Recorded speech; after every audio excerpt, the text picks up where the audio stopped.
Hello everyone. So all 8 chapters of The Mandalorian season 2 have been released on Disney Plus.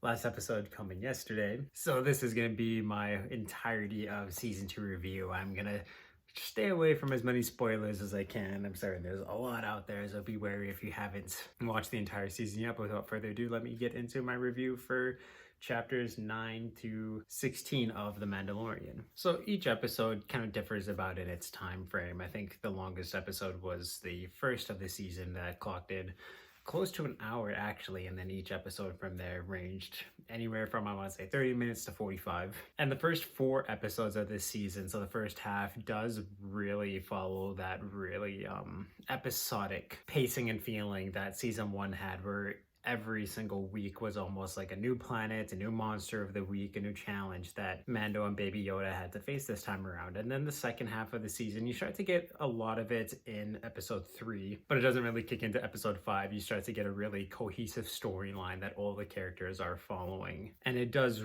relate a lot to the origins of Baby Yoda, Beskar. You start to get a lot more lore about the Mandalorian Kree and how it differs between other Mandalorians. I'm not going to say exactly who shows up, but we do get to meet other Mandalorians in this season, which was really, really cool.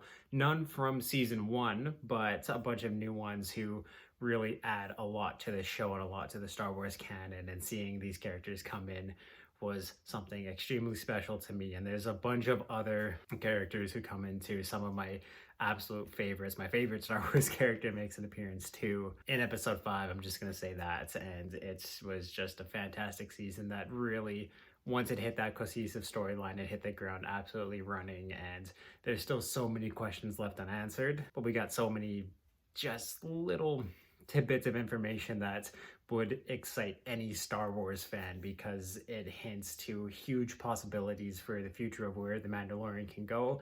And especially now that all of these new Star Wars shows are coming out on Disney Plus, where just all this history that has been unwritten and now is being written back in, or just unwritten history already that Disney can take advantage of, is, like I said, exciting for any Star Wars fan, because there's little tidbits of information that kind of shed some light on where the Star Wars universe can go from here. We get a lot more character and like just great character building for Din, or Mando himself.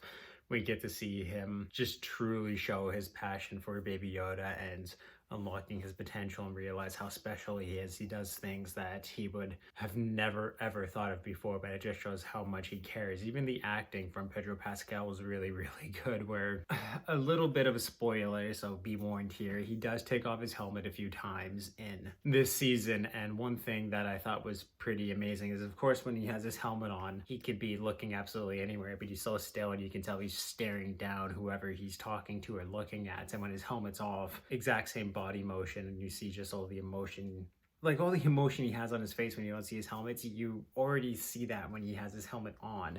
And I just thought that was fantastic acting by Pedro on that part. And not just him, but everyone in this season does an amazing job with their characters. Giancarlo does another amazing job with Moff Gideon. We do get to see a lot more of him this time around, and he remains to be one of the most intimidating Star Wars villains I think has ever been put on the screen. And in the last few episodes of the season, that's when he really starts to do stuff. But before you even really get to see him in action, just kind of hearing all these little things that he's doing in the universe, tracking down Mando, there is a lot of just super intimidating things that he puts in motion that he's not even really doing himself. And then I think that just made him super entertaining and amazing villain to watch. And especially during the last episode of the season, he, I think, solidifies himself as one of the most tactical and brilliant villains of the Star Wars canon. I will say in episode 5, there is a name drop.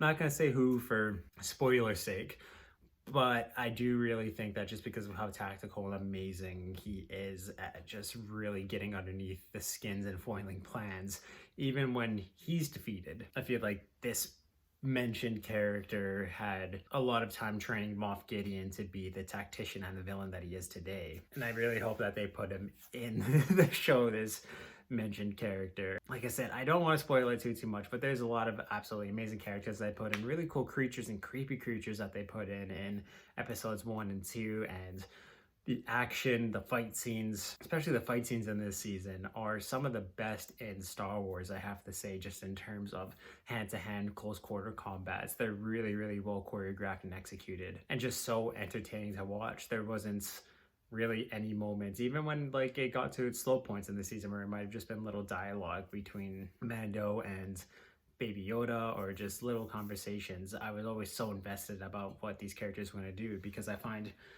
the 8 episode seasons with really small runtimes just helps them focus so much and get into the lore, the history of Star Wars and these characters, and it's so focused and so well executed because they're able to spend all like the exact amount of time they need on everything that they touch upon. There's really, like I said, amazing mentions to Star Wars past, present, and future, and even just opening up a bunch of new possibilities for not just Mando to grow as a show, but all these other shows to come up that we can get excited for. And it's just, Dave Filoni and Jon Favreau are doing an absolutely amazing job with Star Wars right now, and I don't think I've ever been as excited to be a Star Wars fan ever. Of course, when I was young and episodes 1 through 3 were coming out, I was blown away by Star Wars, and the feeling I have now for how excited I am, everything that's coming, and how amazing Mando is and how expansive the universe is getting. Like I said, I've just never been so excited to be a Star Wars fan, and to get all the content we have is absolutely amazing. There are so many times in this season where I just exploded on my couch due to energy, anticipation, and excitement because of what was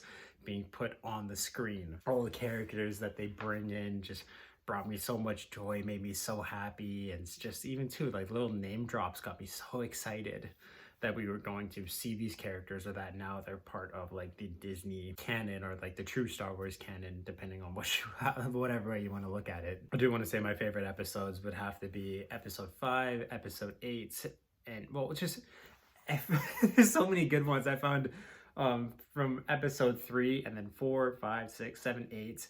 Every single week these episodes were coming out, as I was saying, that's the best episode of Mandalorian. And then the next week I was saying the same thing and the same thing and the same thing, because it just kept getting better and better and better, more exciting, adding so much new history and lore with every single episode. And it was so amazing to see all these characters come together and just build an absolutely amazing universe, while still making the Mandalorian its own unique show, and you've never seen anything like it in Star Wars before. Like I said, it still feels like its own thing, even though now it's tying so much of the history together. You're still caring for Mando so much, and they're just doing an amazing job building this universe, and that's what I have to say about that. And with all of this taken together, season 2 of The Mandalorian is an absolute masterpiece, and that is why I'm giving it a 10 out of 10, and any Star Wars fan has to watch this because of how amazing it is. No matter if you're a new Star Wars fan, an old Star Wars fan, they found the perfect balance to do justice to the old school hardcore fans of Star Wars and make it interesting and exciting enough and easy to understand for new Star Wars fans